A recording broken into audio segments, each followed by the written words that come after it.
ये शायद आज़ादी के बाद किसी आधिकारिक पोर्ट्रेट सेशन में ली गई होगी। ये तो बहुत हैरान करने वाली बात है। तो ये कटी हुई तस्वीर ये पहली बार नोट पर कब आई? यह मुस्कुराता हुआ चेहरा पहली बार अक्टूबर 1987 में 500 रुपए के नोटों की एक सीरीज पर दिखाई दिया। सिर्फ एक नोट पर? हाँ, सिर्फ 500 रुपए के नोट पर। अच्छा, तो 1987 में 500 के नोट पर ये पहली बार आई। लेकिन तब भी ये हर नोट पर तो नहीं थी। मुझे याद है 90 के दशक में भी मैंने अशोक स्तंभ वाले नोट देखे हैं। तो ये बदलाव पूरे देश में एक साथ कैसे और कब हुआ? इसके पीछे कोई खास वजह थी क्या? बिल्कुल। 1996 तक हमारे नोटों पर कई तरह के प्रतीक होते थे, जैसे अशोक स्तंभ, कहीं ट्रैक्टर, बांध, संसद भवन। हाँ, सही बात है। तो उनमें एकरूपता नहीं थी और जालसाजी का खतरा भी बढ़ रहा था।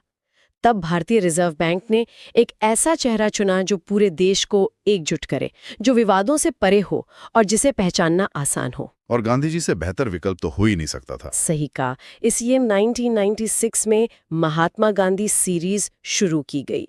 ये सिर्फ एक डिजाइन बदलने का फैसला नहीं था, ये देश की मुद्रा को एक स्थायी राष्ट्रीय पहचान देने का एक बहुत बड़ा कदम था।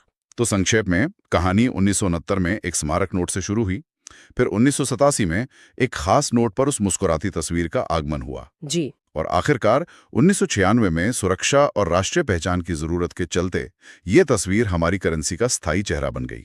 क्या कमाल का सफर है। सही कहा। ये दिखाता है कि कैसे एक तस्वीर जो किसी खास पल में खींची गई थी, वो समय के साथ एक राष्ट्रीय प्रतीक में बदल जाती है।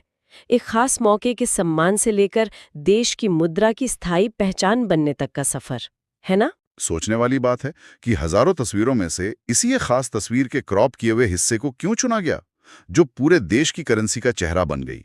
उस एक मुस्कान में ऐसा क्या था जो उसे इतना सार्वभौमिक और अपना सा बनाता है?